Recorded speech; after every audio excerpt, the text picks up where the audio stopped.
laisse faire la photo et j'y vais. Allez, c'est parti.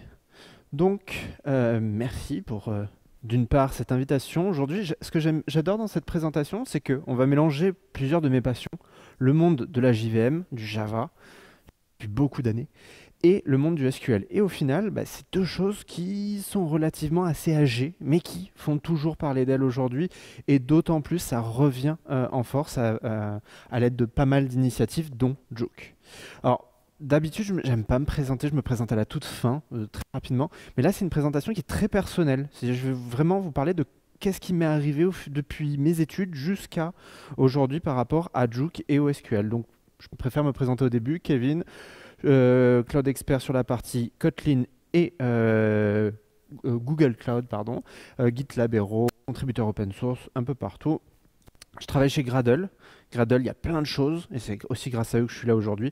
Gradle, il y a le Build Tool, le fameux Build Tool, mais il y a aussi chez Gradle une volonté de faire quelque chose qui va rendre les développeurs heureux. Cette phrase, moi, elle m'a séduit quand j'ai postulé là-bas, parce qu'en fait, on pense chez Gradle qu'on peut fournir les outils pour travailler mieux tous les jours quand on est développeur.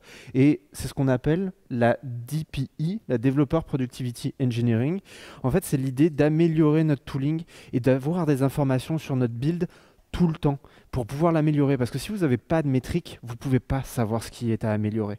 Et on fait un outil qui s'appelle Gradle Enterprise qui va vous permettre d'avoir plein d'informations. En fait, c'est l'observabilité, mais au niveau du build.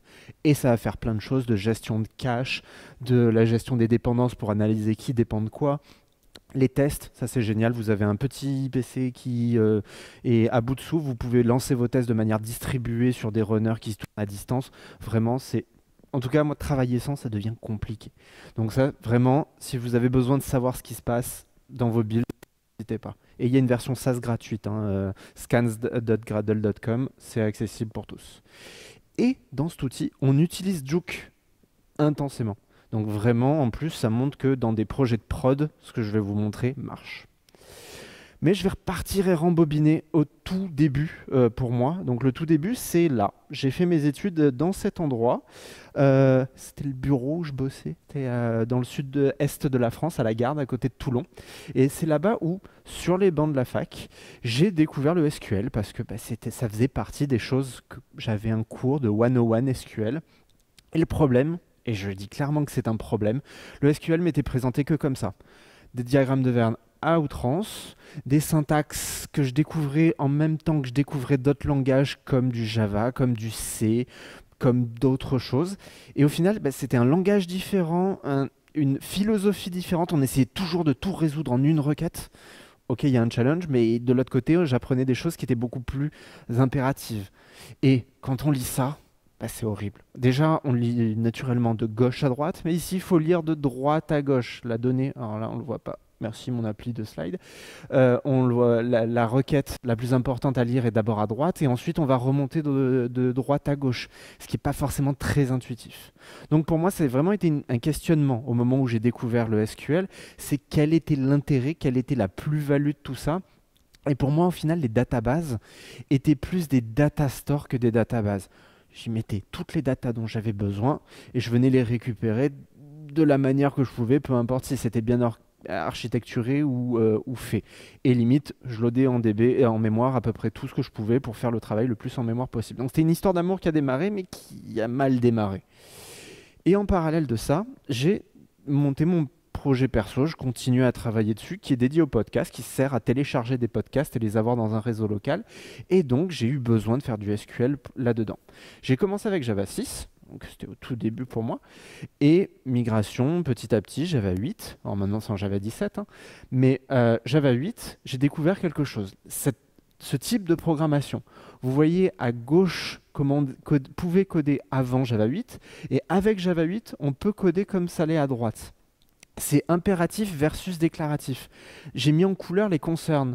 En fait, tout ce qui a trait au fichier, c'est en rouge. Tout ce qui a trait à la condition d'arrêt ou de filtre, c'est en jaune. On voit que c'est le bordel à gauche et qu'il y a plein d'erreurs potentielles, alors qu'à droite, c'est simple, c'est organisé, c'est une ligne, un intent, et pour moi, c'est beaucoup plus simple à lire, à comprendre et à voir. Et j'ai pas envie, en tant que développeur, de me gérer des boucles comme ça. pas mon kiff le plus avancé. Et si je fais une analogie de la même manière avec un truc de tous les jours, si on veut se faire un thé à la pêche, il y a plusieurs manières de le faire, ce thé. Soit vous prenez Marmiton, n'importe quel site en ligne, une recette. Vous avez les ingrédients, les instructions, et vous les suivez. Cool, c'est hyper impératif. Ou alors, de manière déclarative, vous demandez un thé à la pêche ici. En plus, si on peut être poli à la fin, c'est tout bénef.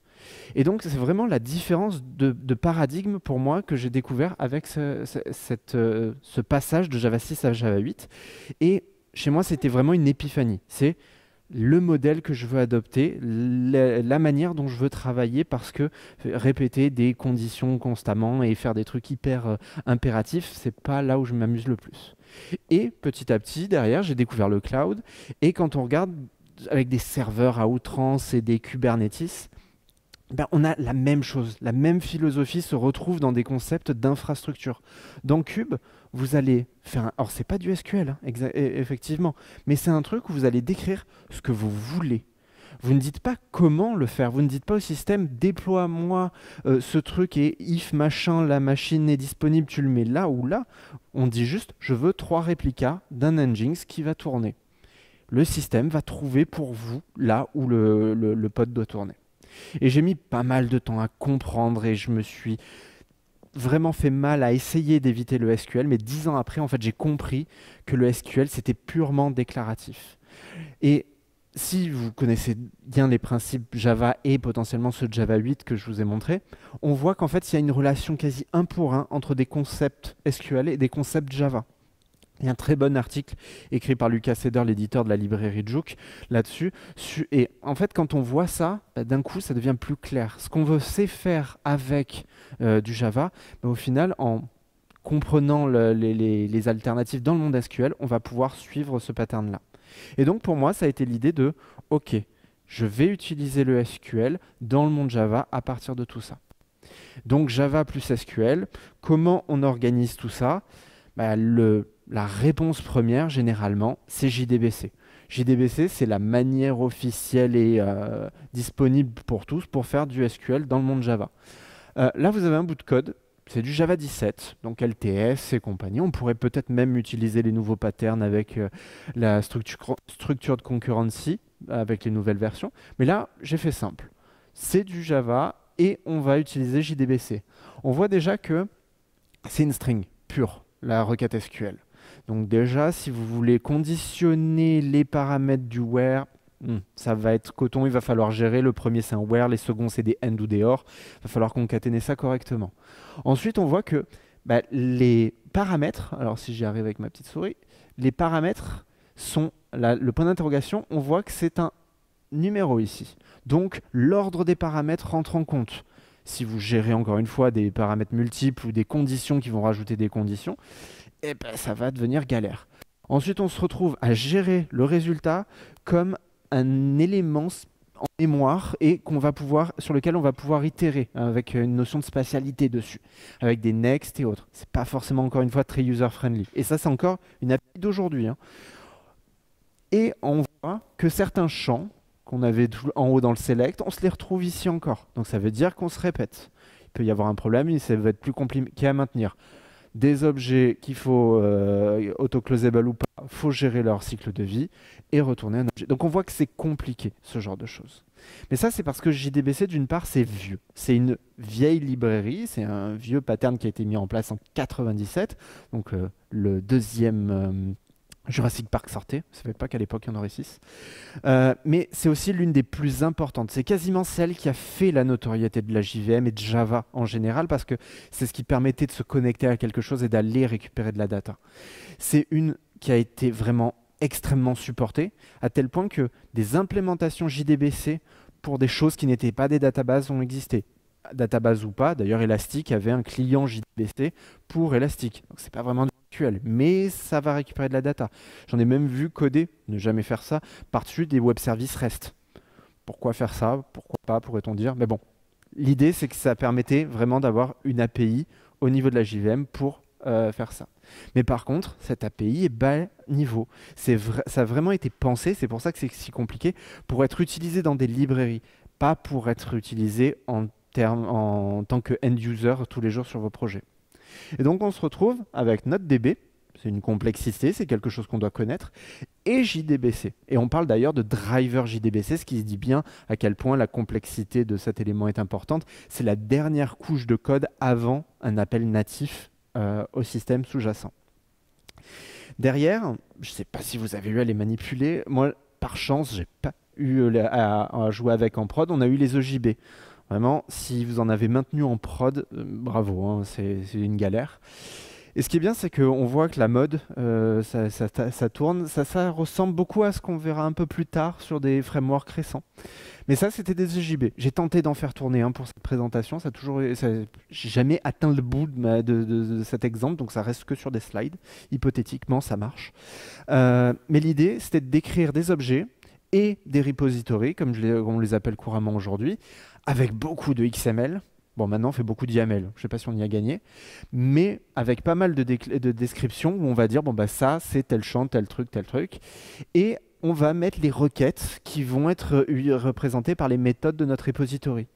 Et premier fail pour moi, déjà, à l'époque, on pensait que le SQL n'était pas suffisant. Et donc, on a fait le EJBQL. On a fait une surcouche au SQL pour rajouter des features au SQL parce que non.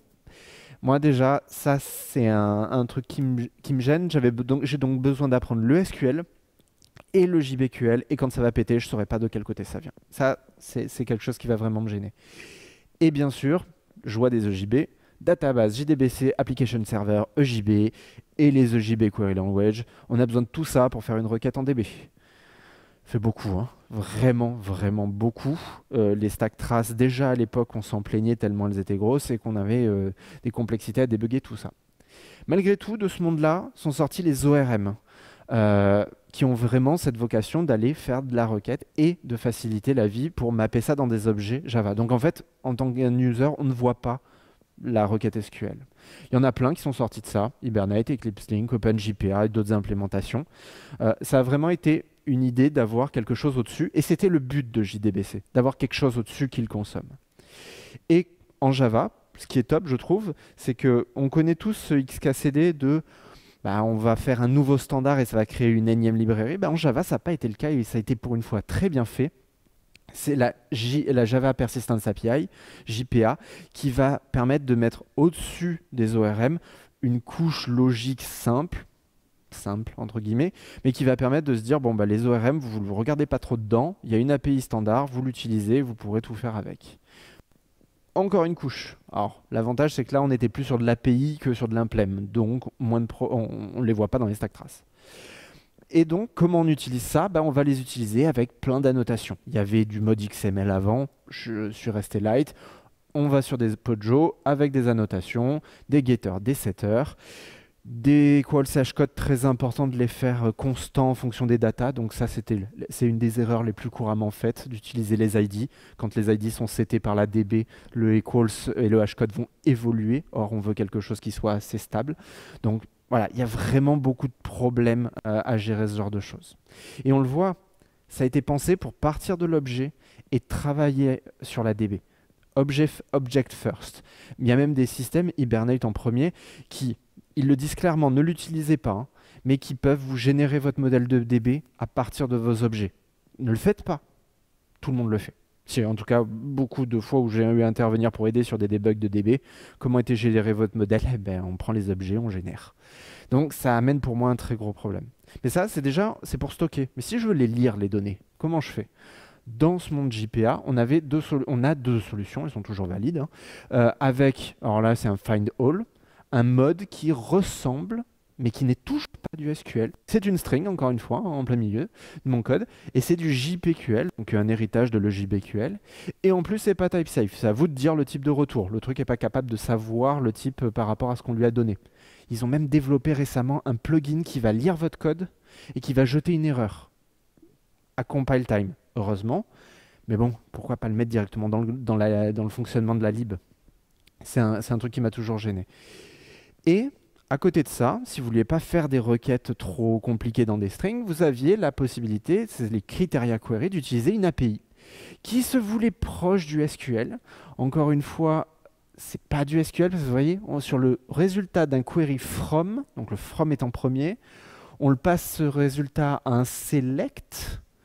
Il y a un where après le select, donc pas dans le from, et on se retrouve encore avec des strings au milieu de notre code qui sont dupliqués et qui peuvent péter à runtime, parce que si votre DB a changé, mais votre requête, elle n'a pas changé, elle. Donc, encore une fois, moi, c'est une horreur à utiliser, hein. J'ai fait des projets en prod là-dessus, ça vend du rêve, mieux que les strings à gérer, mais au final, c'est très très compliqué. Le typage est extrêmement lourd à interpréter en tant que développeur, hein. Après, ça compile. Database, JDBC, ORM, JPA, les JPQL, les Criteria Query. Et puisque tout ça n'était pas assez, or d'abord plutôt, c'est un exemple avec une entité, on va voir avec deux. Ça, c'est mon sujet préféré, hein. Le one-to-many, many-to-one, donc un join, simplement. Là, pour moi, on arrive dans le début de l'enfer des annotations. C'est un des sujets, je crois, le plus upvoté sur Stack Overflow, hein, et le plus consulté. Dans cette simple annotation, pour moi, il y a toutes les horreurs possibles que je peux voir dans JPA. Parce que déjà, ça, pour moi, tout ce que j'écris en tant que dev, je dois être capable de le tester. Je teste pas le framework. Je teste que quelqu'un ne va pas changer cette valeur. Cette valeur, elle veut dire, là, actuellement, fetch type lazy, que à la demande, ça va loader de la data à partir de la DB. Votre get sur un objet lié va déclencher une requête. Si je mets eager à la place de lazy, je vais potentiellement loader la DB entièrement, en mémoire. Alors ça va marcher, hein, parce que généralement, les tests, on les fait sur des petits volumes. Quand vous mettez ça en prod, ça s'effondre. Moi, j'ai besoin de savoir tester ça. Mais le problème, c'est que vu que c'est de la notation, c'est super compliqué de le tester. J'ai vu des gens, hein, qui testaient en faisant de la réflexion sur la notation pour voir si elle était là et quelle valeur elle avait. Ne vérifiez pas le comportement, vérifiez juste qu'elle était présente. Mais ça montre bien à quel point c'est compliqué de tester vraiment ce que ça veut faire. C'est du side effect. Moi qui aime beaucoup la programmation déclarative et fonctionnelle, un side effect, c'est quelque chose que je veux pas. Je veux un truc en entrée, un truc en sortie, et je veux gérer ce qui se passe au milieu, je veux pas de la magie. Donc c'est encore compliqué dans les tests unitaires. Vous êtes obligé de sortir des sessions et de les arrêter au milieu pour pouvoir vérifier que ça a bien loadé ou pas en lazy ou eager. C'est galère. Et en plus, les queries, parce que comme tout framework et compagnie, il évolue. Vous mettez votre ORM à jour entre la version 4, 5, 6, 7 d'ORM, d'Hibernate par exemple. Peut-être que la query ne va pas être la même. Et donc vos optimisations en BDD, elles vont peut-être pas marcher comme elles devraient par rapport aux index que vous avez mis et autres. Donc c'est-à-dire qu'en plus, si vous voulez vraiment être dans la perf, vous allez devoir suivre ça de manière avancée au fur et à mesure des montées de version. Moi, encore une fois, trop de magie, je suis un peu paumé. Et puisque c'était pas assez compliqué, bon, bienvenue dans le monde de JPA 2.1, les named entity graph. Parce que ça, c'était compliqué à gérer. On s'est dit, bon, ben, on va déclarer un modèle qui va dire que quand on récupère un truc, un podcast en item graph, on va fetch en mode eager tel type d'objet, mais pas tel autre. Si je résume en mots SQL, tout ça, c'est pour remplacer le mot-clé join. 4 lettres. 4 lettres remplacées par ça. Si je ne vais pas vous faire l'analogie du The Good Parts et le livre qui fait 3 pages et la version complexe, mais là on n'est pas loin. Pour moi, c'est vraiment essayer de régler des problèmes qu'on n'aurait pas au départ avec d'autres solutions. Il y a un message caché dans ce slide, vous l'imaginez bien. Pour ceux qui le trouvent, vous aurez des stickers. Mais vraiment, c'est essayer, à chaque fois que j'ai eu à les utiliser, je me prenais plus la tête sur la couche intermédiaire qui était censée m'aider que sur vraiment le système que je voulais attaquer, qui était ma data. Mon PG derrière, il tournait toujours très bien, lui. Et petite remarque aussi, on dit tout le temps, ouais, c'est top avec JPA, je peux changer ma couche d'accès à la base de données. Qui l'a vraiment fait? Déjà, même, je vous vends un outil et je vous dis, cet outil, prends-le, utilise-le et t'inquiète pas, s'il te plaît pas, tu peux le changer demain. C'est pas très vendeur, ça, je me plaît pas. Déjà, tu me parles d'un truc qui va pas marcher. Et ce que vendent les ORM, c'est qu'on peut changer la database parce c'est une couche d'abstraction au-dessus de la DB. Ok, encore une fois, est-ce qu'on change souvent la DB? Je crois que je l'ai fait une fois dans ma carrière et c'était un projet qui l'a fait parce qu'ils se migraient d'Oracle, ils ne voulaient plus payer les licences, ils sont passés sur du PG. Ça arrive. Eh bien, l'ORM n'a rien aidé parce que les types qui étaient sur Oracle n'étaient pas gérés de la même manière sur un PG. Ils avaient besoin de migrer de la data. Donc de toute façon, ils ont été obligés de faire des trucs en SQL brut au milieu et d'améliorer même le système. Donc c'est pas gratuit. Le coût, il y est. Il va avoir peut-être quelques simplicités, mais voilà, c'est pas, encore une fois, pas aussi facile.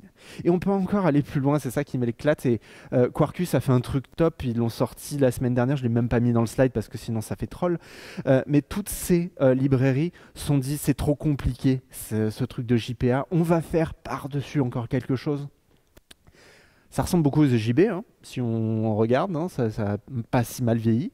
Et en fait, c'est par rapport au nom des méthodes, on va pouvoir générer du code. Alors, généralement, malheureusement, à runtime, c'est pas top parce que ça pètera trop tard quand vous allez livrer en prod.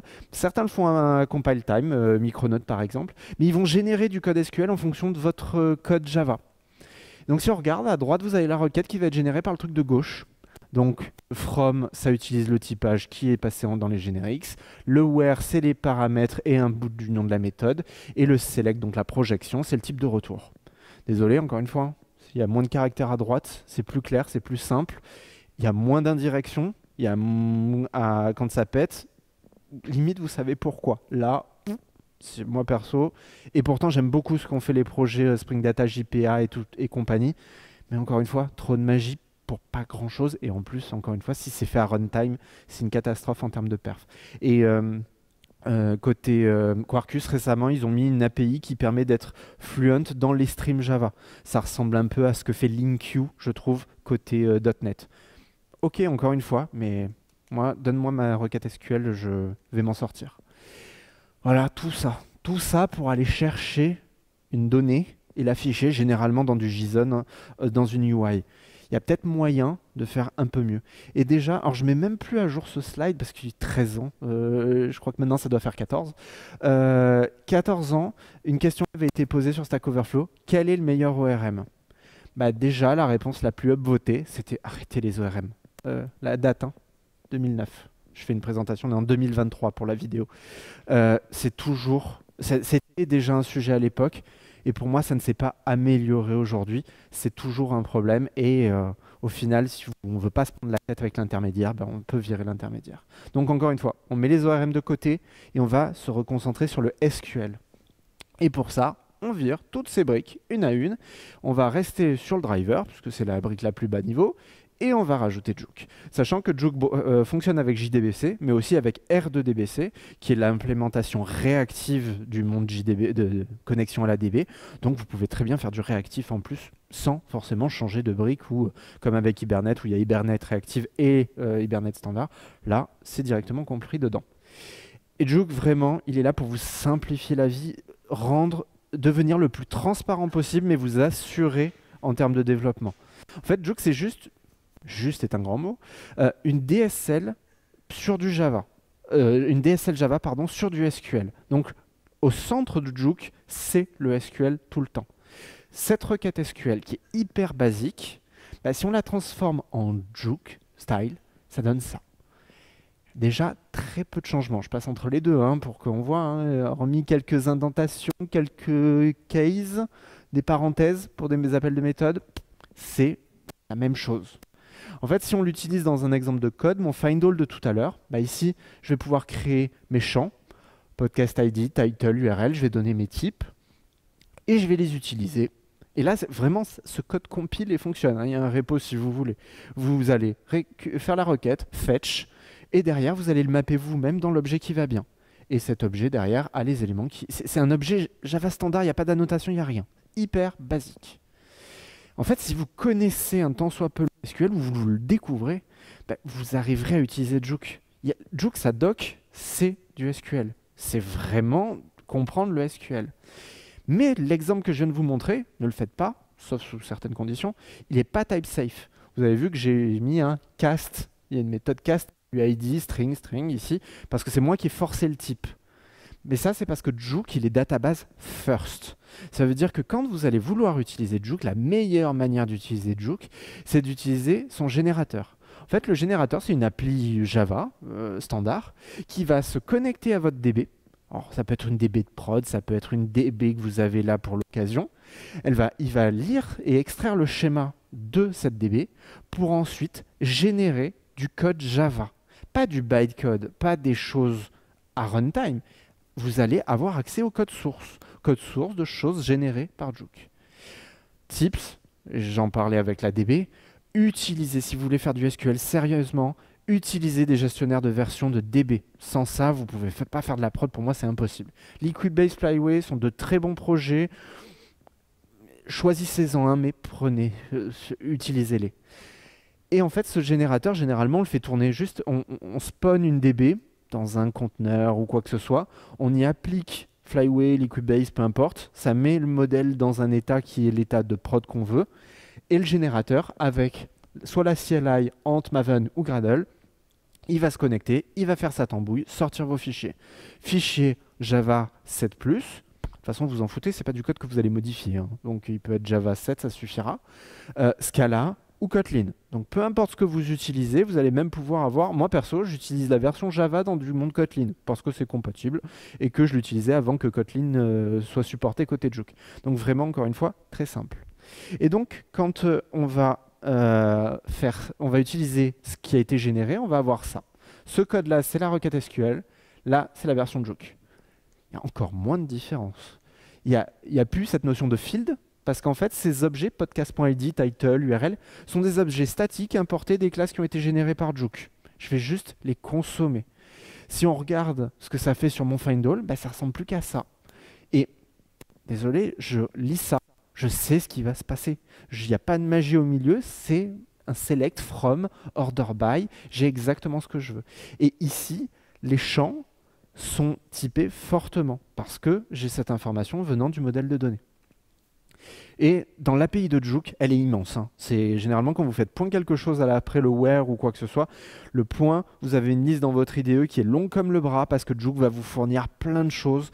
Vous pouvez même serialiser directement le résultat en XML et répondre sur votre réseau. C'est-à-dire si vous n'avez pas envie de vous embêter avec 12 strates d'indirection et faire la POC du pauvre, vous pouvez balancer ça comme ça marchera très bien. Ça fait du XML, ça fait du JSON, ça fait tout. Franchement, vous pouvez mapper. Là, c'est un exemple avec un optionnel. Vous n'avez pas besoin de faire ce check dans la DB, puis retourner un empty. Il va le faire pour vous. Si la requête retourne rien, bah, il retourne un optional empty. Sinon, il fera le mapping que vous avez fourni en paramètres. Donc vraiment, encore une fois, l'API est immense et elle est très pratique là-dessus. Et donc, je vous dis, et je vous le présente comme type safe. Est-ce que c'est vraiment type safe, ce truc-là? Là, on voit le code qui a été généré. Donc, ce n'est pas moi qui l'ai écrit, c'est le générateur qui a lu ma DB, qui a lu la table podcast et qui m'a importé des choses. Là, vous voyez l'objet podcast, c'est celui que vous voyez dans l'autre slide qui est podcast.quelque chose. Le point quelque chose, point .id, ici, on voit qu'on a, et pour moi, c'est vraiment quelque chose que je vais défendre, Juke est l'un des projets qui utilise le mieux la généricité dans le monde de la JVM. Il va faire porter ces infos-là le plus possible pour que tout soit type safe dans la partie Juke.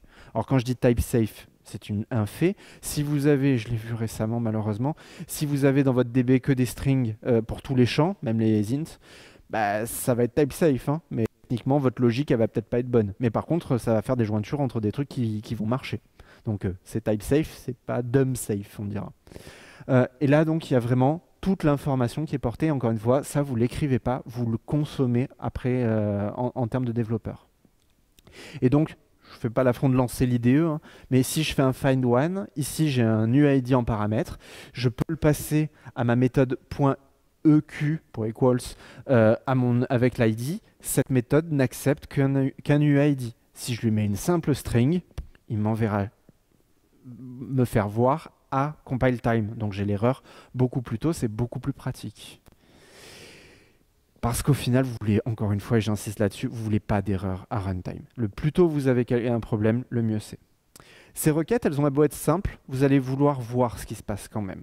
Et donc, si on prend cette requête-là, derrière, on va avoir ça qui va être généré. Et quand je dis ça, c'est aussi une des choses avec les ORM qui est compliquée. C'est, je fais un appel, je veux débugger ce qui se passe, montre-moi la requête SQL. Ben là, c'est la requête du prepare statement. Et avec les ORM, c'est super dur de voir les paramètres. Avec Juke, non. Juke, il va vous les présenter.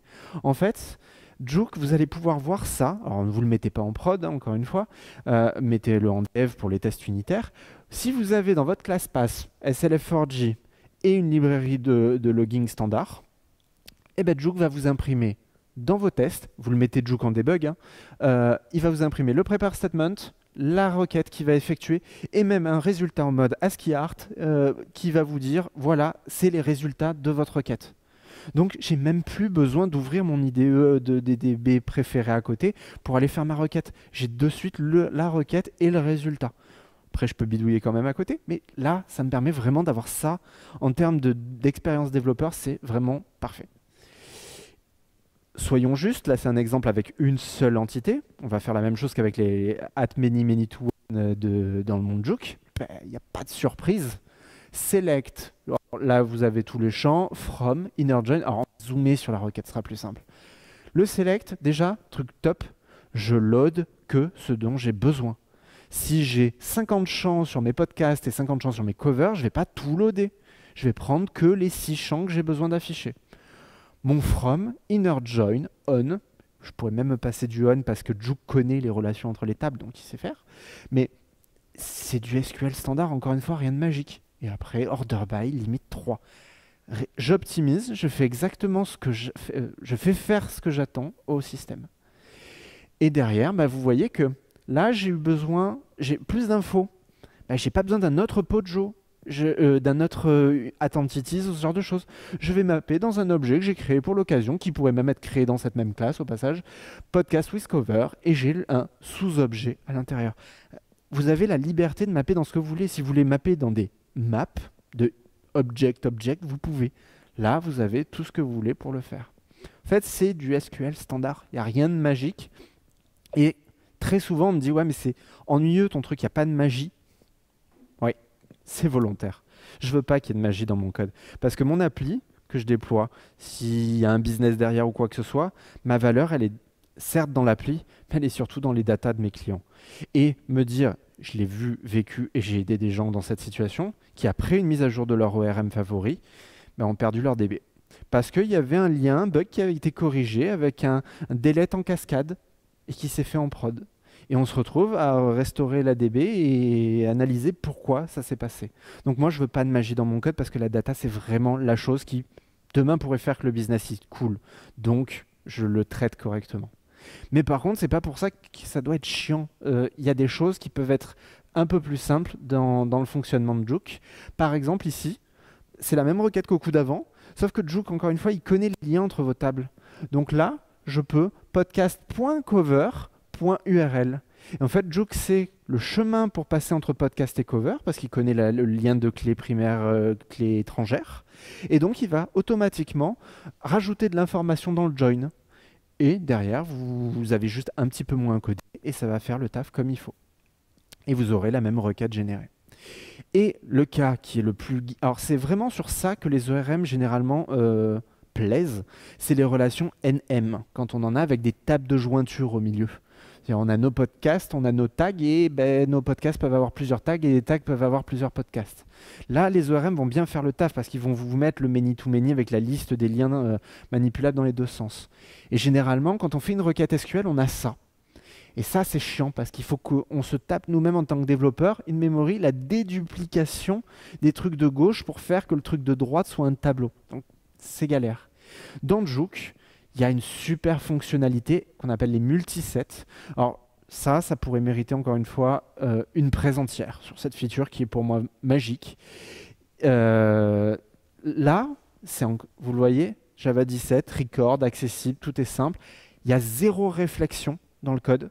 C'est-à-dire que quand on map sur un podcast qui est ici, le système ne va pas faire de réflexion sur l'objet, il va juste prendre ça comme une fonction qui attend n paramètres. Rien de magique encore une fois, compatible avec la compilation native très facilement. Et dans cette fonctionnalité-là, en fait, ce qu'on va voir, c'est que c'est une sous-requête.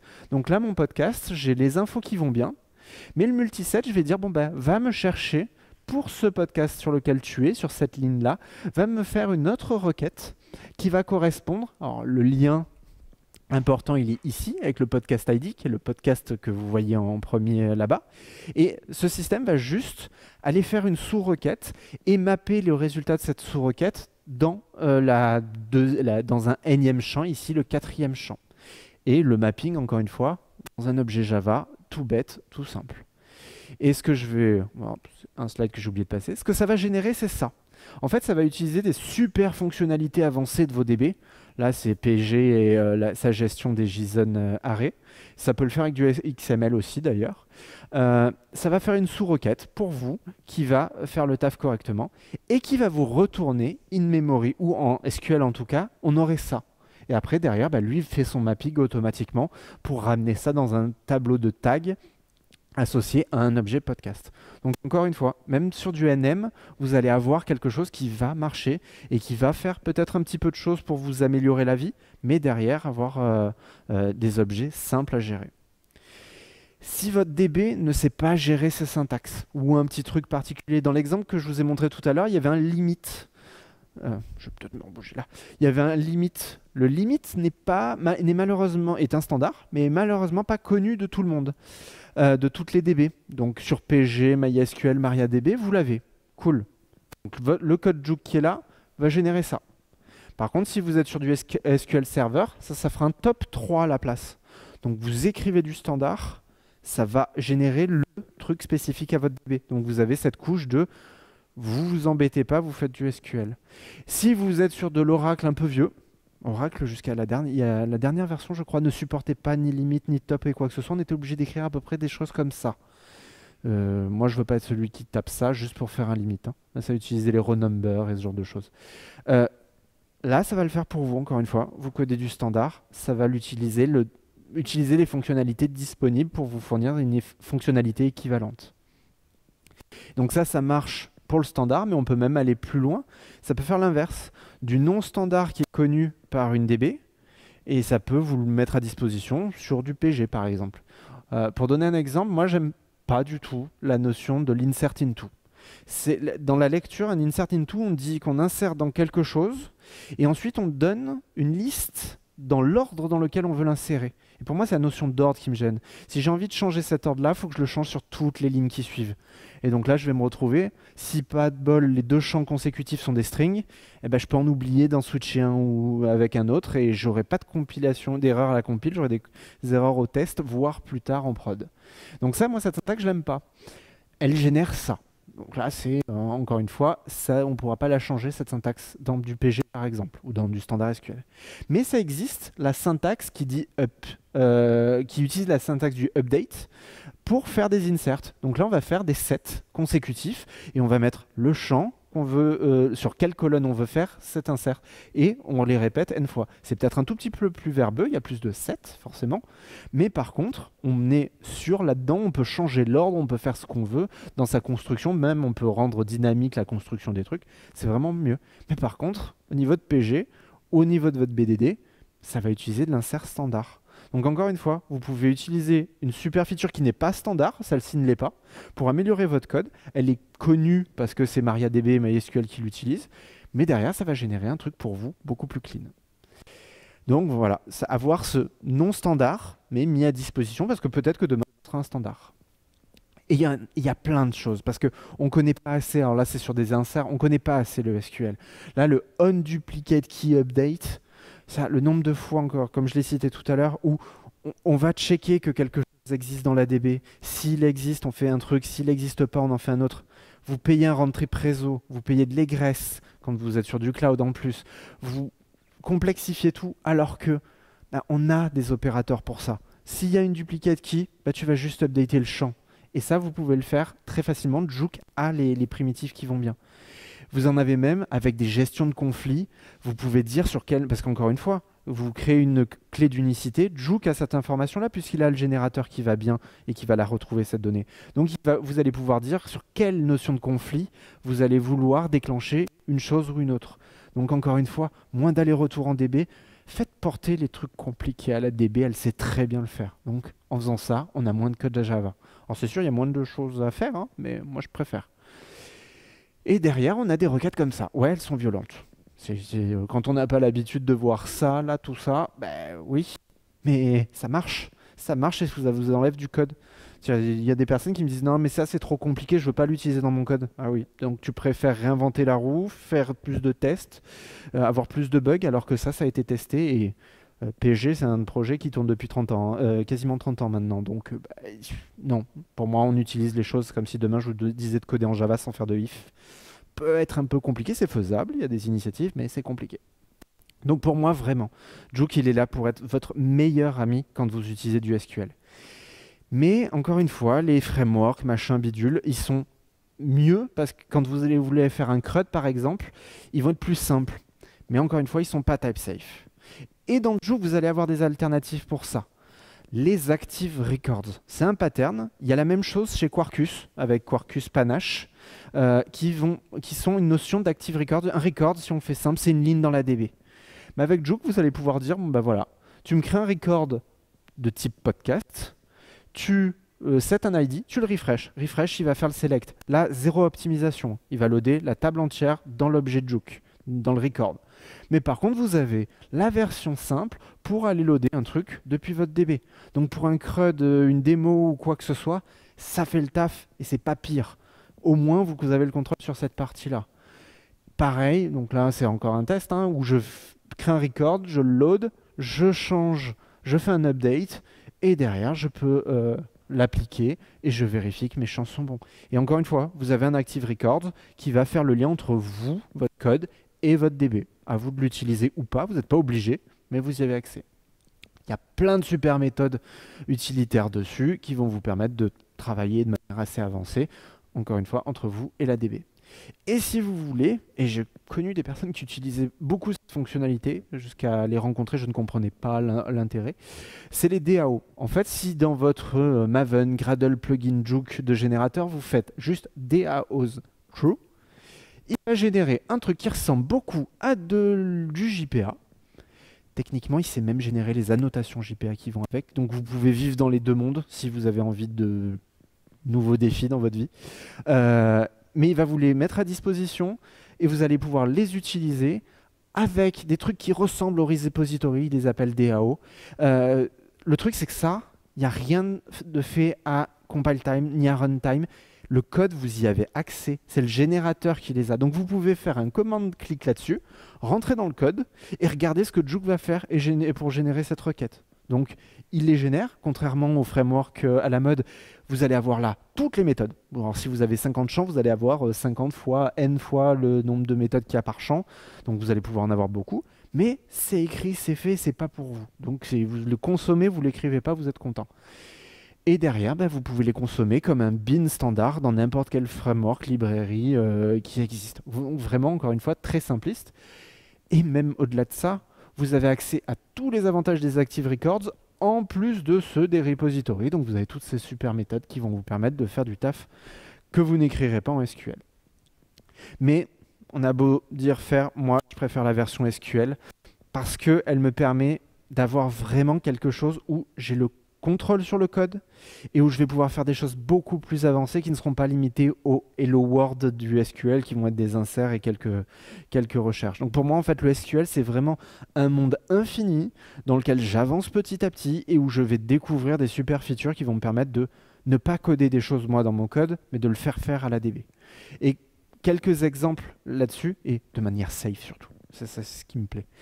Un exemple sur mon projet de podcast, c'est le moteur de recherche. Le moteur de recherche, c'est généralement le truc qui est le plus, on va dire, avancé pour les requêtes SQL, où on va faire des cas très particuliers, et qui généralement mettent à plat les ORM.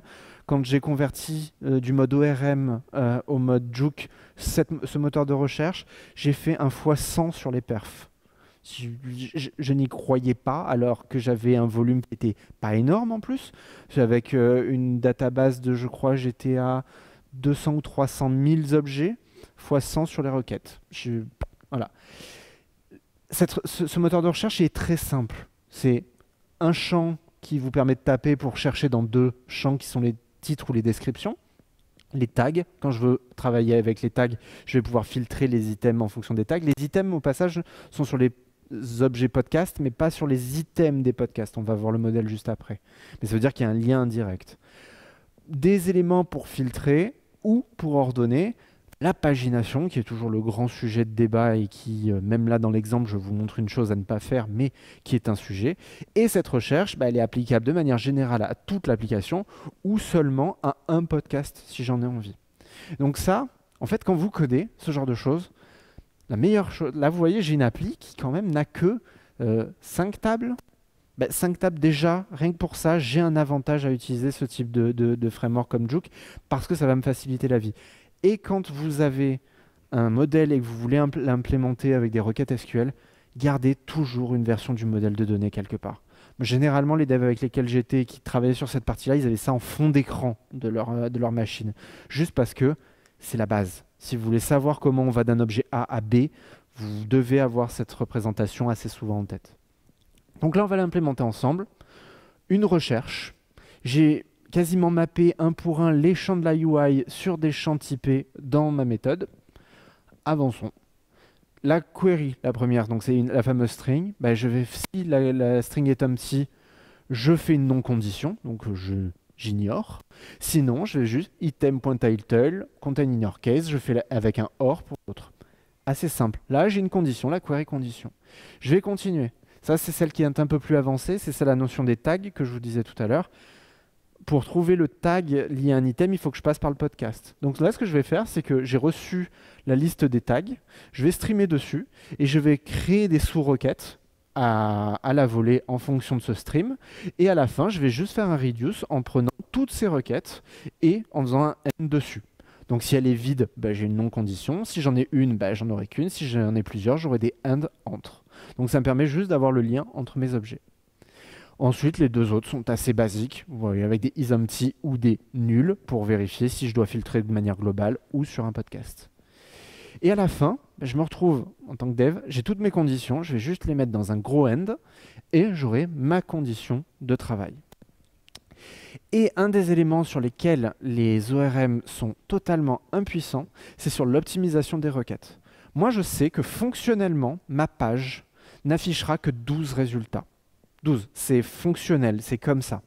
Donc ce que je vais faire, si j'utilisais un ORM en fait, il me ferait les jointures entre tous les objets, le filtre, donc tous les objets, déjà ça fait n fois m fois le nombre de covers et compagnie qu'il y a, le join machin, et ensuite il filtrerait. Donc ça veut dire que j'ai beaucoup de data agrégée en mémoire de la BDD, puis à filtrer. Là moi ce que je sais, vu qu'il n'y en a que 12, je vais d'abord faire ma requête sur les items, je vais juste récupérer les items. Et ensuite, je ferai ma jointure avec les objets. Donc, j'aurai que 12 objets à joindre et pas les 200-300 000 qui sont dans ma BDD. Et là, vous voyez, l'objet condition, il est juste utilisé simplement. Et j'ai sorti tous mes champs. Et derrière, cette query, je vais l'utiliser dans une autre. C'est ici que je vais faire ma jointure avec la query d'avant et où je vais joindre avec cover et podcast. Donc, encore une fois, ma cardinalité, elle est de 12 fois ce qu'il y a dans le cover, ce qu'il y a dans le podcast, sachant qu'item, c'est un truc qui pouvait faire 300 000, j'ai beaucoup gagné dans ce travail-là. Et ici, il n'y a même pas de condition de filtrage, puisqu'elle était faite au niveau des items. Par contre, truc top, et c'est pour la pagination, pour pouvoir dire que vous êtes sur ces conditions de recherche, vous êtes à la page 4 sur 50. Il faut utiliser cette même condition et compter le nombre d'éléments. Là, je vais réutiliser ma condition. Donc mon objet que j'ai créé au coup d'avant, je n'ai pas besoin de le refaire ou de le régénérer. J'ai une condition et ici, je ne fais que compter le nombre d'items distincts qui existent pour cette recherche-là. Et ensuite, je le retourne. Et là, c'est pas du Juke, c'est des objets de métier de mon côté. Je vais juste retourner la liste des items, le nombre total d'éléments et la page sur laquelle je me trouve. Et donc derrière, à la UI de faire son taf, de présenter ça correctement. La requête qui est générée, c'est ça. Donc oui, c'est une query un peu violente, avec beaucoup de choses dedans.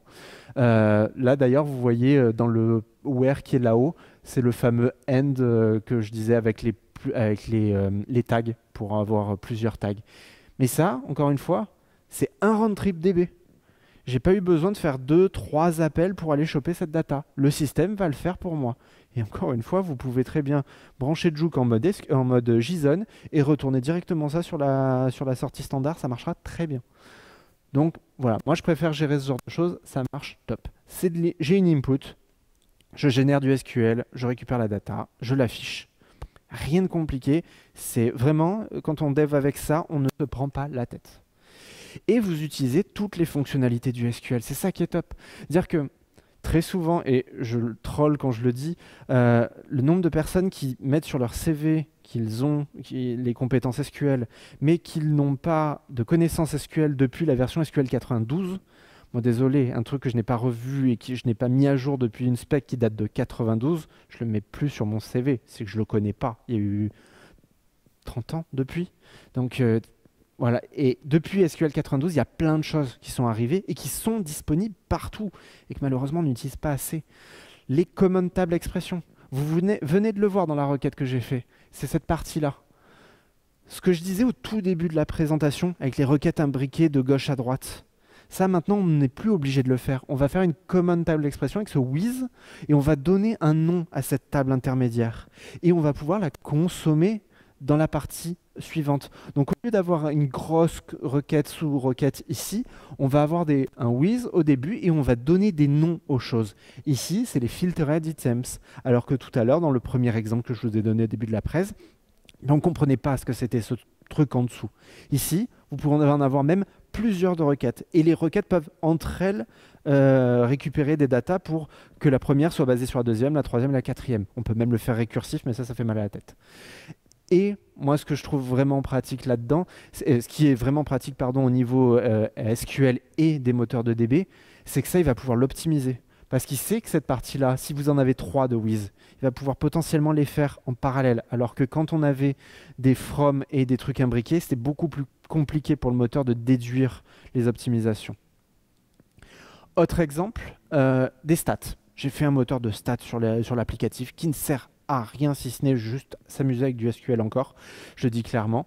Mais ça m'a permis d'apprendre encore quelque chose là-dessus. Donc juste, je présente le nombre de téléchargements ou autres, d'ailleurs, là c'est les downloads, mais ça pourrait être d'autres choses, par type de podcast. Et en fait, cette donnée, là on a un stats podcast by type, et ça c'est un number de cette métrique-là. D'ailleurs, j'ai pas... Joli fail, j'ai pas choisi la bonne couleur par rapport à la sélection, mais c'est pas grave. Et en fait, là c'est pour montrer un cas où mon code, encore une fois, il est ennuyeux. Il est ennuyeux parce que j'écris juste une requête et là, je vais vraiment créer un objet. C'est même pas un podcast ou un objet qui a un sens au niveau fonctionnel. Je mappe ça dans un objet qui ressemble à ça. Je l'ai appelé tuple, mais peu importe, on n'a pas de tuple en Java. Mais c'est juste un objet qui porte 3 trucs, juste pour la UI, juste pour un cas particulier. J'ai pas de attentity ou quoi que ce soit. C'est encore une fois extrêmement basique. Je suis pas obligé de me cantonner à des objets qui existent dans le monde réel. Je peux mapper sur ce que je veux. La requête générée, c'est ça, encore une fois, pas de surprise dans ce fonctionnement. C'est juste des tronquettes de date et compagnie, mais c'est de la base. Et derrière, je vous le mets en mode tabulaire, mais c'est un JSON qui retourne ce type de data et derrière, la UI se charge de faire le graphe qui va bien. Encore une fois, il n'y a rien de magique là-dedans. Et quand je donnais des formations sur la partie SQL, on avait cet exercice-là. Et quand je disais maintenant aux personnes, faites la même chose, mais vous savez, de manière accumulée. C'est-à-dire qu'au lieu de faire 1, 2 et 3, vous faites 1, 1 plus 2, 1 plus 2 plus 3. Les personnes, elles prenaient le résultat du coup d'avant, elles faisaient un stream dessus et elles faisaient l'accumulation. Ouais, c'est bien, ça marche. Les apps Java savent le faire, mais ce n'est pas parce qu'elles savent le faire qu'elles doivent le faire. Un code Java va être performant. Une BDD, elle est faite pour ça. Elle a été designée pour faire ce genre de calcul. Donc en fait, elle sera toujours plus rapide que votre code Java. Donc ne le faites pas. Surtout qu'en plus, vous transférez plus de data dans le network alors que vous pouvez lui faire tout le boulot. Donc en SQL, cette fois-ci, on arrive à SQL 2003. Donc encore une fois, ça a 20 ans. La condition over. En fait, c'est quasiment la même requête qu'au coup d'avant. Mais vous allez, au lieu de faire le count de tout à l'heure, c'est un somme de count over et on va lui dire quoi faire. Alors oui, il y a des noms et des choses dont on n'a pas l'habitude. Encore une fois, je préfère apprendre le SQL que faire ça par un truc magique dans un framework et apprendre le framework qui va bien. Si on passe directement à la version SQL, c'est exactement la même. Les mots sont les mêmes, quasiment dans le même ordre, je me semble dans le même ordre. Et encore une fois, la spec, pour comprendre ça, lis la spec SQL et elle est explicative, elle est très bien faite. Là, pour vous l'expliquer, c'est juste que j'ai récupéré toutes mes lignes, donc ça c'est le résultat de mon select au coup d'avant. Ce sum de count, il va faire une partition. Donc d'abord la partition sur le podcast type, donc le RSS, il va oublier les YouTube qui sont ici. Ensuite, il va les ordonner. Donc là, il va ordonner par rapport à ça.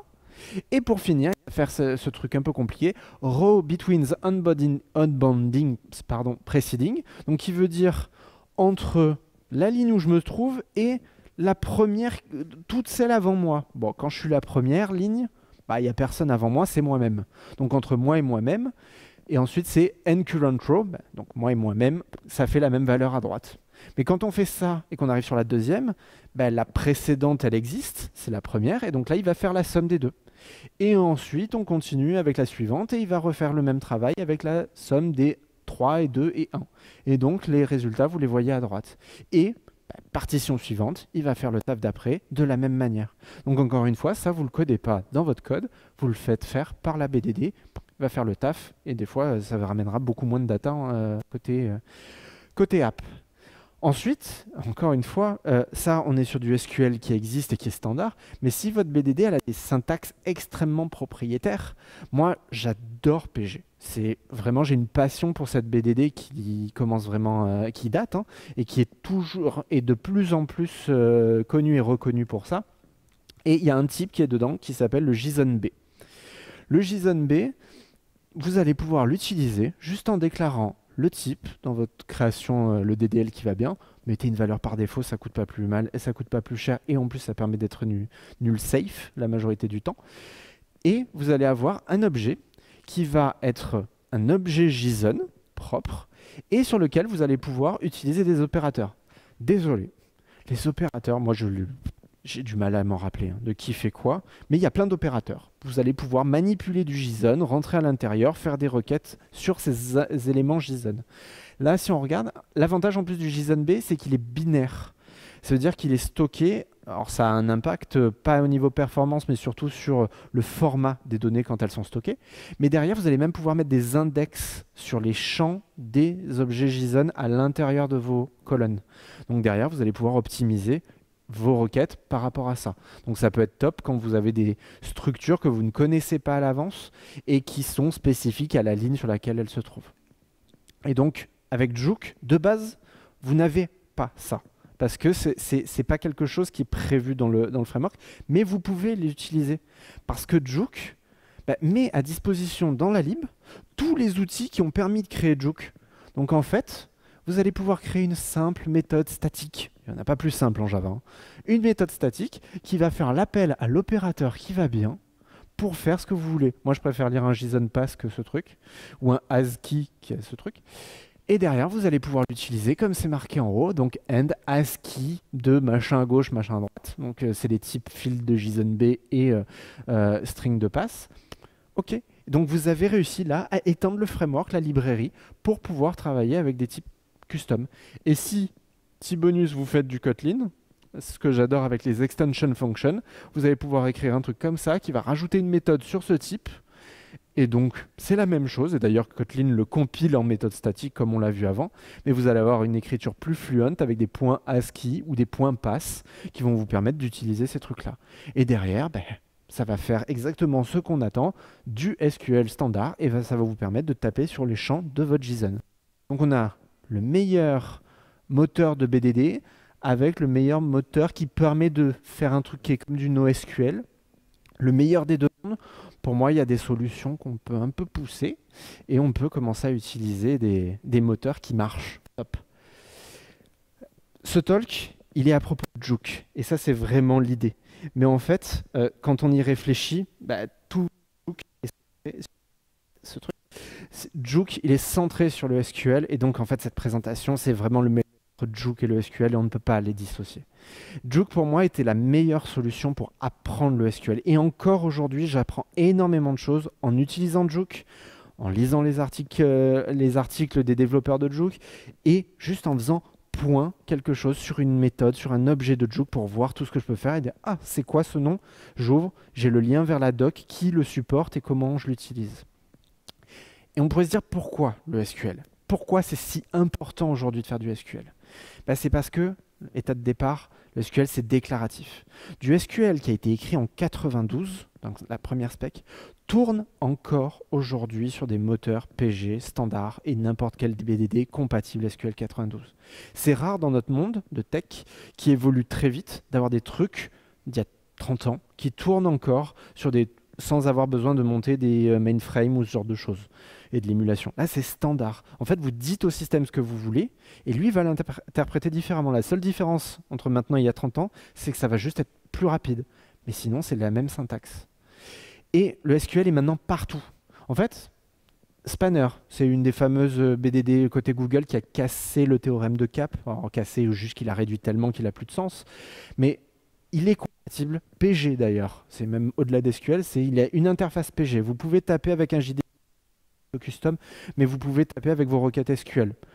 Jook, là, je l'ai testé, pas tout fonctionne, mais c'est faisable de toute façon.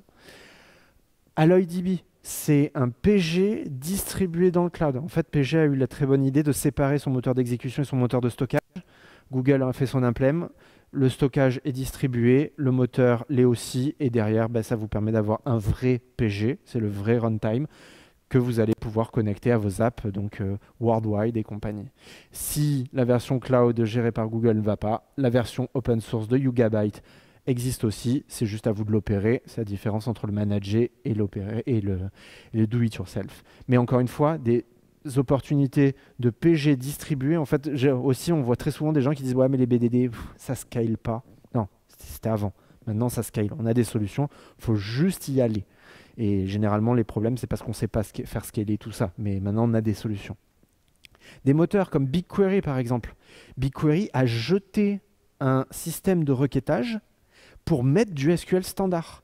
Ce qui est marrant, c'est que quand les personnes rentrent dans BigQuery et lisent la doc, ils disent attention, SQL Legacy, ne l'utilisez pas. Mais beaucoup des personnes qui apprennent SQL se disent SQL Legacy, c'est le vrai SQL qu'on connaît et dont je vous ai parlé depuis une heure. Non, c'est l'inverse. C'est un SQL-ish qu'ils avaient fait, qui ressemblait mais qui n'en était pas. Ils l'ont droppé et maintenant il y a du vrai SQL dans BigQuery. Et d'ailleurs, Jook est compatible avec BigQuery. Redis, ils ont un moteur maintenant SQL qui est alpha, hein, mais comme quoi ça montre que même du Redis, ils veulent mettre du SQL. Apache Drill, PrestoDB, c'est des moteurs qui permettent de faire de l'interaction entre plusieurs DB. Le moteur de requêtage, c'est du SQL encore. Couchbase, en septembre dernier, ouais à peu près, août dernier, a sorti un moteur SQL pour Couchbase. Il supporte pas encore tout, mais c'est du SQL. JetBrains, j'aime beaucoup parce que ça c'est trop lesque. Ils ont mis dans leur IDE de DB alors que dans l'IDE, hein, vous ne pouvez pas le faire depuis votre code, mais vous pouviez attaquer du Mongo avec du SQL. Parce que Mongo, je ne comprends toujours pas pourquoi maintenant ils ne supportaient pas le SQL. Mais depuis septembre dernier, ils le supportent. Mais à la Mongo. Hein. New NoSQL. Ouais, ils ont juste fait du SQL. Ils ont pris un truc d'il y a 30 ans et enfin ils sont compatibles. Mais même Mongo s'y met à faire du SQL. Donc en fait, le SQL, c'est le langage de la data. Si vous voulez interroger quelque chose, vous allez utiliser le SQL. Et l'avantage, c'est que dans 30 ans, comme il y a 30 ans, ce sera le SQL. Il y a très peu de chances que ça change et ce modèle, il marche très bien. Donc Jook n'est pas compatible avec toutes les versions tous les langages que je vous ai montrés avant et les DB. Certaines sont en alpha, donc c'est pas plus mal. Mais ça va arriver. C'est juste à partir du moment où il y aura une compatibilité SQL, ça pourra remonter dans Jook. Donc en vrai, encore une fois, Jook, il est là pour vous faciliter la vie, mais aussi vous permettre de comprendre et d'apprendre le SQL. Et c'est vraiment pour ça que j'ai fait cette présentation et pour ça que j'aime autant et Jook et le SQL. Si vous voulez aller plus loin, il y a 2 prêts faits par Lucas Seder, donc le créateur de Jook. Une présentation de Marcus Winand qui explique en fait que les BDD, elles ont évolué et que y a plein de super features que vous pourriez utiliser, que vous ne connaissez peut-être même pas dans vos moteurs. Et c'est au-delà de Jook, c'est utiliser des fonctions natives plutôt que faire réimplémenter ça dans votre code. Et pour aller encore plus loin avec Jook, un bouquin, je n'ai aucun royalty là-dessus, ce n'est pas de moi, mais il est très bien, ça va permettre de démarrer et c'est un point d'entrée génial. Merci à vous, j'espère que ça vous a plu et si vous avez des questions, je suis tout oui. Merci.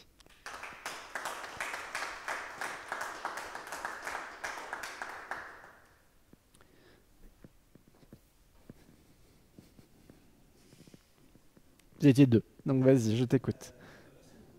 De rien. Je t'ai vu hocher la tête beaucoup. Même des fois, tu n'étais pas d'accord, mais... Tout à fait.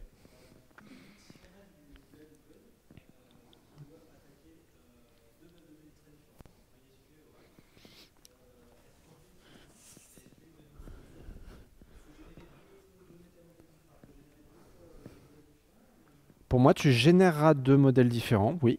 En tout cas, avec ton générateur, si tu veux l'attaquer avec le générateur. En fait, le générateur, lui, te fournit les objets qui représentent ta DB, podcast.id, machin. Donc là, oui, tu en auras deux. Par contre, la DSL Juke, elle, il faudra juste que tu aies deux settings de data source, en fait. Hein. C'est un wrapper autour de la data source, tu en auras deux aussi. Il faudra juste utiliser le bon. Je vois aucun problème pour faire ça. Donc oui, tu peux. C'est super intéressant. Je l'ai jamais fait, par contre, de taper ça comme ça. Donc après, est-ce qu'il y en a une des deux qui est PG ou pas? J'ai déjà oublié les deux noms que tu... D'accord, ok, oui. Parce qu'avec PG, j'aurais même conseillé avec les Foreign Data Wrapper, où tu peux mettre une autre DB derrière PG, ce qui te permet d'attaquer que PG, et au final, lui fait les requêtes aux autres. Mais je pense pas que ce soit dispo chez les autres. Mais en tout cas, oui, c'est faisable. Tu avais une question?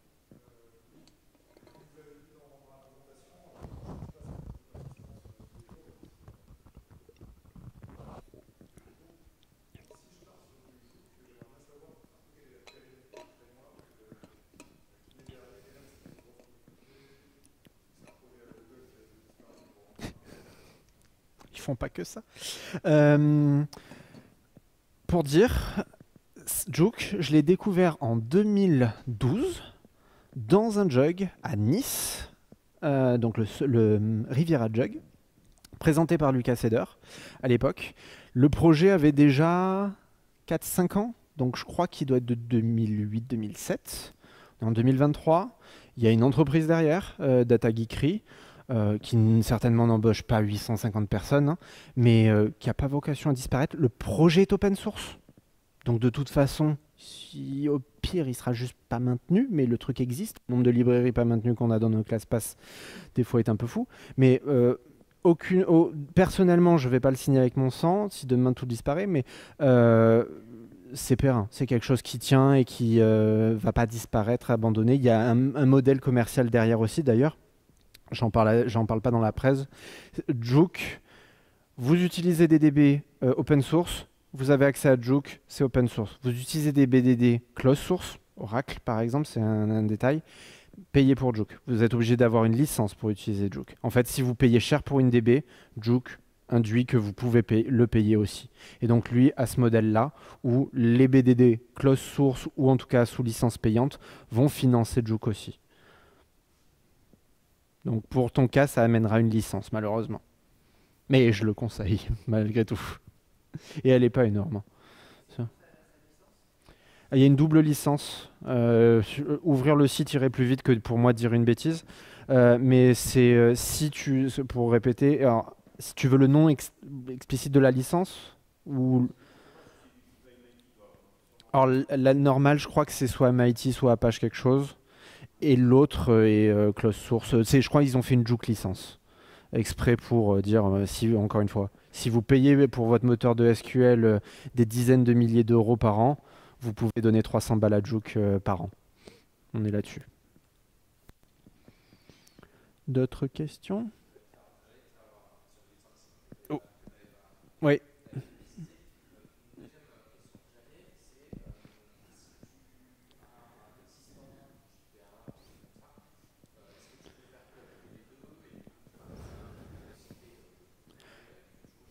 C'est ce que je conseille à tout le monde. Ne faites pas, si vous avez un existant, ne faites pas un Big Bang pour tout réécrire. Oui, ça marche très bien. Les Spring Data et compagnie, tous ces trucs-là. Quarkus freine toujours parce ils ont Hibernate. Donc au final, j'ai l'impression que le support Quarkus Juke dans Quarkus est un peu à la traîne. Mais les deux autres, il y a un module Juke et vous pouvez activer le module Juke, le modèle JPA machin qui existe et les faire vivre côte à côte sans aucun problème. Il y a même des personnes qui choisissent d'utiliser l'ORM pour de la récupération hyper bête et les trucs avancés les faire avec Juke. Bon, moi j'utiliserais Active Record si vous voulez faire un truc comme ça, mais oui. Et de toute façon, je pense que c'est quasiment la majorité des projets sur lesquels j'ai été où il y avait un existant, ça a été ce Migration Pass là. C'est ce qui tourne, ce qui marche et ce qui va pas trop lentement, on le laisse tranquille. Et méthode Boy Scout, à chaque fois qu'on touche un truc, ah ben, on le refactor en mettant du Juke à la place. Et en plus, vu que c'est compatible avec du réactif, c'est compatible avec les coroutines en Kotlin, et ce le sera certainement avec tout ce qui est structure de concurrency, ben, encore une fois, on bouge les petits trucs, et en plus on y gagne en perf et en asynchronisme et en plein de choses qui vont être sexy pour opérer, travailler, améliorer vos apps. Donc oui.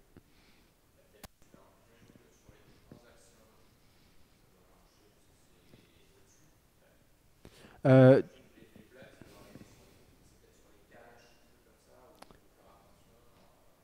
alors, tu as deux choses dans ta question. Oui. Transaction. Juke, il n'y a rien de magique. Si vous voulez ouvrir une transaction, vous faites query.transaction. Et vous allez avoir une méthode à laquelle vous allez passer la requête SQL et vous même avoir un bout de code que vous allez pouvoir exécuter dans une transaction. Donc c'est vous qui le décidez. Quand vous démarrez, fermez la transaction.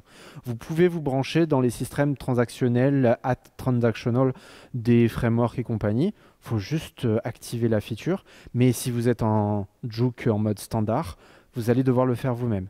S'il y a de l'interopérabilité avec le JPA qui est à côté, bah là, il va falloir utiliser le transactional. Et normalement, oui, je le fais plus, hein, ça par contre.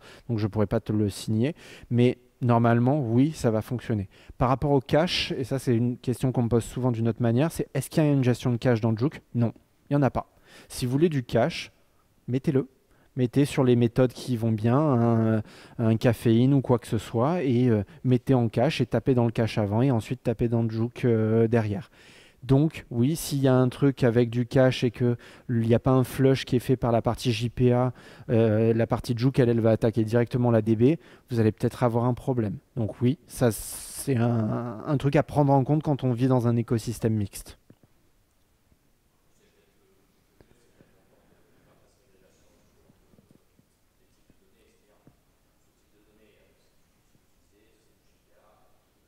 Mm, tout à fait. Moi, de toute façon, le problème de ce cache-là, pour beaucoup de cas, j'ai tendance quand même à m'en prémunir parce que quand tu tournes en prod avec N réplicas côte à côte, donc des JVM différentes, tu peux pas laisser une JVM avec un cache qu'elle n'a pas flushé au moment où elle a répondu juste parce qu'elle va optimiser les trucs, parce que la JVM d'à côté, elle va faire la requête parce qu'elle n'aura pas accès à ce cache-là.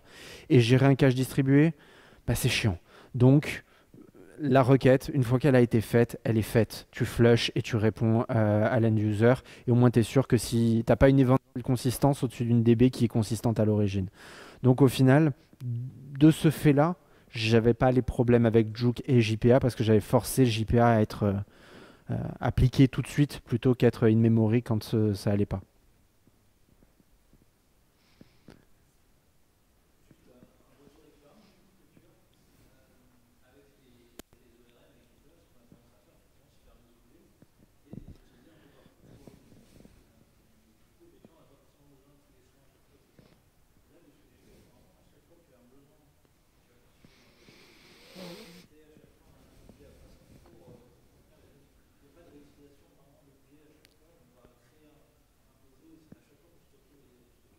C'est pas parce que je le fais que tu peux pas faire l'inverse. Ça veut dire que tu peux avoir un objet, tu le choisis, hein, c'est juste, on sort du modèle Pojo unique at entities, tu peux faire ce que tu veux. Si tu as envie d'avoir un macro-objet qui a tous les champs et tu vas remplir que ce qu'il faut et ton Jackson style va juste pas lire les champs nuls et sérialiser comme tu veux, tu peux. En fait, c'est libre, ça n'impose rien là-dessus. Ah oui. En fait, moi j'ai une philosophie même dans mon code Java, orienté module fonctionnel. Je veux qu'à n'importe quel moment, si on kill une feature, killer une feature revient à faire supre sur un dossier. Donc je veux pas avoir un objet qui traîne avec un modèle qui va être partagé entre 12. Les IDE aujourd'hui savent très bien faire un refactor global et tu dis tous les champs de tel objet de tel type. C'est un structured search sur IntelliJ par exemple. Bah, si je dois changer tous les noms, je fais juste une structure search et ça va l'appliquer, ça va faire le change. Donc oui, moi perso, je préfère un truc hyper basique, hyper simple. J'ai des objets pour tout. Et c'est très orienté, Ah, j'ai oublié le nom. Euh, Il y a un nom derrière, à chaque fois, c'est pas parce que deux objets sont les mêmes que, en tout cas, ont les mêmes champs et les mêmes caractéristiques qu'ils représentent la même chose. Il y avait un exemple assez bon que je vais mal répéter maintenant qui est sur la notion d'adresse. Quand vous faites une adresse dans un champ de formulaire pour recevoir un colis, c'est pas la même adresse que quand on va faire un cadastre. Même si ça représente la même chose, c'est des notions fonctionnelles différentes. Ben moi, je préfère avoir des objets en relation avec mes éléments fonctionnels, et donc un podcast. J'ai des objets qui sont des items d'update qui sont suite à un update d'un podcast et qui vont contenir que les champs qui me vont bien. Donc en plus, quand j'aurai l'autocomplétion, elle va me proposer que les 4 champs qui correspondent à ce métier-là et je vais pas aller choper un champ qui n'a rien à voir avec le schmilblick. Donc oui, personnellement, je le conseille. Et avec les records, de toute façon, Java pousse à ça. Un record, c'est fait pour et c'est pour améliorer la consommation et pas avoir tout ce côté verbeux. Et en Kotlin, on a la data class, c'est pareil, c'est top pour ça.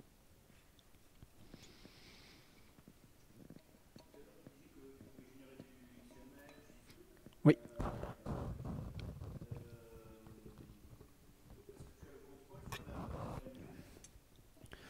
Euh, Il y a des paramètres, mais ce sera certainement pas aussi avancé qu'avec du Jackson ou JSON ou quoi que ce autre librairie.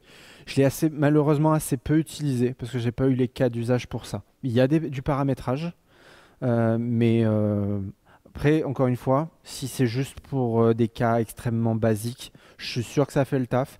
Pour des cas peut-être extrêmement avancés, peut-être moins. Là, je suis moins dans une zone que je connais par contre. Oui, c'est de toute façon mettre un Jackson derrière. C'est juste que ça sera plus coûteux et Juke peut le faire. Donc au pire, on pourrait retirer ça du ClassPass. Si vous avez, ça je l'ai fait avec une CLI compilée en Graal native, on peut utiliser juste Java plus Juke. Et si vous voulez cracher de la conf en JSON avec un truc qui a été lu en DB, c'est totalement faisable. Après, sûr que le petit pouillem de comment on sérialise va peut-être être un peu moins accessible.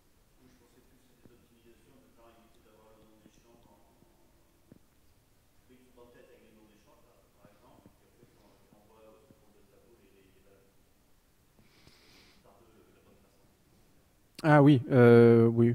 Ah, c'est un typé protocole plutôt. Oui, oui, oui.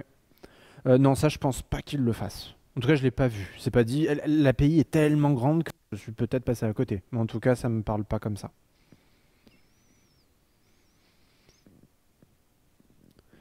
Allez, une autre. Oui, MyBatis. Ouais. Euh, je l'ai utilisé il y a très longtemps. Je pense qu'il a peut-être évolué, même si j'ai pas l'impression que le projet soit hyper vivant. Euh, L'inspiration y est. MyBatis se veut être encore proche du SQL, mais et là par contre je vais être à la limite de ce dont je me rappelle sur MyBatis. Euh, Plein d'autres frameworks font ça en fait en séparant le code de l'API et avoir un truc un peu scindé. C'est-à-dire, je le vois beaucoup en Kotlin où il y a des réimplémentations de trucs qui ressemblent à Juke où on écrit dans un fichier TXT à côté la requête SQL et ça, à compile time, ça va mettre des méthodes. Donc oui, mais encore une fois, moi, il me manque ce côté fluent du SQL. J'ai l'impression de taper du SQL, j'ai plus l'impression de taper du Java. Et ça, dans MyBatis, de souvenir, encore une fois, je l'ai pas. Et c'est ça qui me manque. Donc l'inspiration, et on est plus proche de ce que je préférais. Si Juke n'existait pas, je pense que je ferais du MyBatis à choisir, à défaut de faire du JDBC trop bas niveau. Mais voilà, pour moi, c'est vraiment ce côté de j'ai une API et en fait, je pense select from where machin et je vais le taper comme ça que ce soit là ou dans mon IDE DB. Déjà d'ailleurs, hein, je fais des copier-coller sans même lancer le code, je fais des copier-coller, je le tape, je le mets dans DataGrip, j'enlève juste les parenthèses et je fais run du code. Et ça a une valeur mais folle pour débugger quelque chose. Donc mais encore sur MyBatis, voilà, l'idée y était, mais pour moi, elle n'est pas allée assez loin.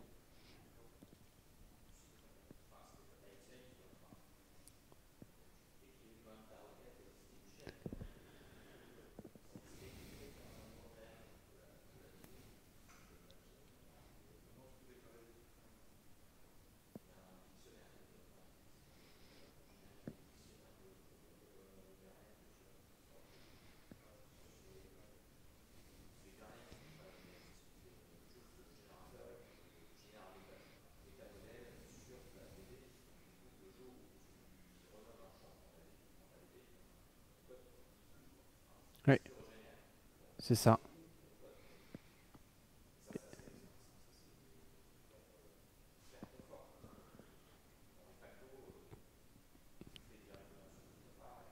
Mm. Et t'as pas besoin d'attendre 2, 3, 4 minutes de tes tests unitaires. Tu le sais, compile time. C'est-à-dire, ah tiens, ce champ n'existe plus. Et donc tu sais que tu as changé un truc et que ça va être reflété. Et d'ailleurs, c'est un élément que je ne mets pas dans la presse, quand vous faites des alors maintenant microservices et compagnie, ou en prod, on essaye d'avoir zéro downtime. Atteindre un élément zéro downtime quand on utilise de l'ORM, c'est super compliqué parce que votre modèle de données, si vous faites du zéro downtime, vous n'allez pas pouvoir changer un champ du jour au lendemain. Vous allez être obligé de gérer un champ avant et un champ nouveau, et dans le code faire les deux en même temps, et ensuite enlever le nouveau champ et que le code se remap et compagnie. C'est-à-dire que ça, vous allez le faire porter dans vos objets JPA qui n'ont pas été pensés pour ça. Avec Juke, ça va être super simple d'identifier et de clairement dire, bon bah cette partie-là, je fais un deuxième insert, juste pour insérer mon truc, ou alors j'ai un insert sur deux tables qui sont quoi? Oui, deux inserts, parce que j'ai splitté une table en deux. Ça, le faire dans un modèle ORM, c'est compliqué parce que l'ORM, vu que c'est Object First, vous allez vous retrouver avec des objets qui ont un sens que pendant la migration. Or, on ne veut pas avoir ça. On ne veut pas normalement que ce truc il leak dans le reste de notre code. Et comme on le disait tout à l'heure, on a tendance à utiliser ces objets un peu partout. Donc un split d'une table en mode ORM, c'est une horreur à gérer en prod si on veut atteindre un zéro downtime. Avec Juke, bah vous avez juste créé votre repository, votre propre code qui va contenir que le code Juke. Bah quand vous allez appeler, vous allez faire deux inserts au lieu d'en faire qu'un seul. Dans le monde ORM, ça va être beaucoup plus compliqué. Parce que vu que tout se génère et remonte dans votre code, dans les repositories magiques ou avec les entités, bah vous allez devoir gérer et utiliser ces objets-là. Et ça, c'est vraiment une super force quand vous voulez atteindre des trucs fiables en prod avec des mises à jour régulières. Nous, côté Gradle, c'est ce qu'on fait. Hein. Sur Gradle Enterprise, on utilise à fond ce modèle-là et c'est hyper pratique. On sait qu'on cassera rien et quand on fait une migration, ça se détecte tout de suite. Good. Allez, juste la petite pub et compagnie. Et chez Gradle, on recrute. Donc, si vous avez envie de jouer avec ça, jouer avec des trucs dans le cloud, côté Build Tool ou côté Gradle Enterprise, n'hésitez pas à postuler. Je gagne rien, mais mettez mon nom quand vous postulez. Mais vraiment, je gagne rien. Mais voilà, si ça vous intéresse, on joue avec ça et c'est top. Et si vous voulez, il y a des stickers. Allez, c'est fini. Merci.